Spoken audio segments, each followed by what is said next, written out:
쌍액이랑 쌍테요? 아, 쌍꺼풀액이랑 쌍꺼풀 테이프 말씀하시는 거죠?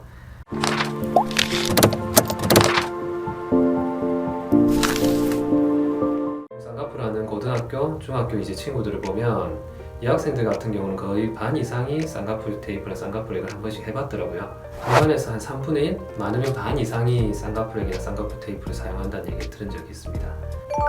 쌍액이랑 쌍테? 좋지 않겠죠? 쌍꺼풀 수술하러 온 친구들 보면은 쌍액이나 쌍테를 붙여가지고 눈꺼풀 상태가 굉장히 안 좋은 친구들이 많아요. 그래서 제가 쌍꺼풀액이랑 쌍꺼풀 테이프가 도대체 어떤 건지 궁금해가지고 사서 직접 보기도 했었습니다.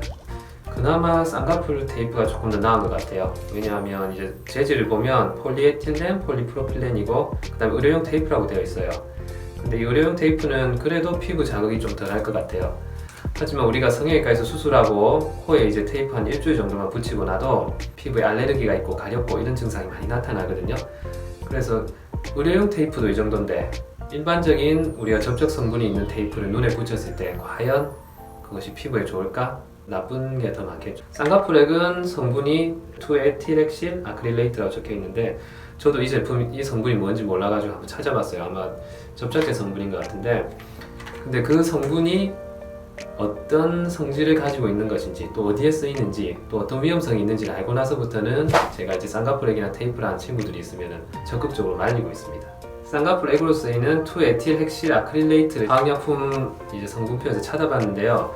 연고 문구 3가지가 제 눈에 팍 들어오더라고요. 왜냐하면 첫 번째, 피부에 자극을 일으킬 수 있고 두 번째, 알레르기성 피부 반응을 일으킬 수 있고 세 번째, 눈에 심한 자극을 일으킨다고 되어 있습니다. 이런 성분을 눈꺼풀에 쌍꺼풀을 만들기 위해서 바르는 거는 제가 생각할 때 너무 위험성이 높은 것 같아요. 그렇기 때문에 쌍꺼풀액이나 쌍꺼풀 테이프를 하고 나면 부작용들이 많이 일어나는 것 같습니다. 쌍액이나 쌍테를 사용한 경우에 생기는 부작용은 여러 가지가 있죠. 그 중에서는 부모님들 같은 경우는 이제 이 친구들이 쌍액이나 쌍테를 계속해서 하는 것을 보다 못해서 이제 쌍꺼풀 수술을 시켜주러 오는 경우도 많이 있습니다. 쌍테나 쌍액을 붙였을 때 첫 번째로 생길 수 있는 것이 눈꺼풀이 늘어나는 것입니다.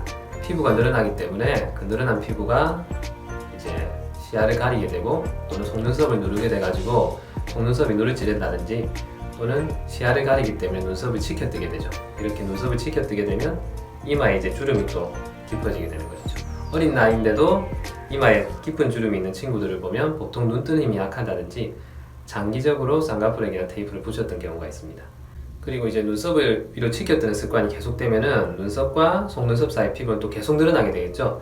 이런 악순환이 반복되면서 쌍꺼풀액이나 테이프를 사용하지 않을 수가 없게 되고 또한 이제 밖에 친구들을 만날 때는 미용 목적으로 사용하는 것이 더 크기 때문에 이제 쌍액이나 쌍테를 사용하지 못하면 친구들을 만나지 않게 되는 대인기피증도 생기는 경우도 있다고 합니다. 그리고 무엇보다도 쌍꺼풀액이나 테이프에 사용되는 접착제 성분이 피부에 굉장히 안 좋은 역할을 하는 것이죠. 쌍액이나 쌍테를 붙였다가 뗀다 하더라도 피부에 그 성분이 많이 남아있게 됩니다.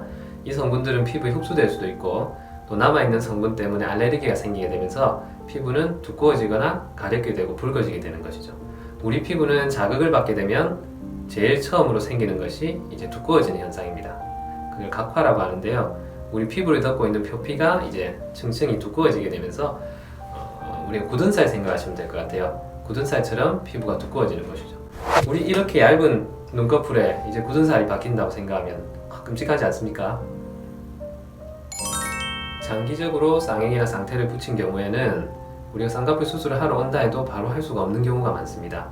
왜냐하면 그만큼 이제 자극을 받아서 손상이 되어 있는 피부들이 있기 때문에요. 그 피부들을 진정시킨다든지 또는 필요하게 되면 수술을 하면서 제거를 해야 되는 경우도 있을 수가 있어요. 저는 이제 쌍꺼풀 수술을 하러 오는 친구들이 있으면 보통 한 일주일 정도 전에는 쌍액이나 쌍테를 사용하지 않도록 권고를 하고 있습니다. 하지만 그렇게 이제 얘기를 한다 하더라도 어떤 친구들 보면은 이제 수술하기 전날까지 쌍액이나 쌍테를 붙였던 친구들도 들어있어요. 저는 보통 이제 스테로이드 연고를 심한 경우에는 처방을 하죠.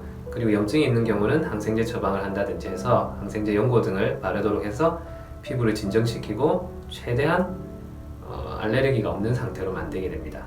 그렇게 하더라도 수술하는 도중에 이제 자극이 받은 피부라든지 손상된 피부는 제거해야 되는 경우가 많습니다.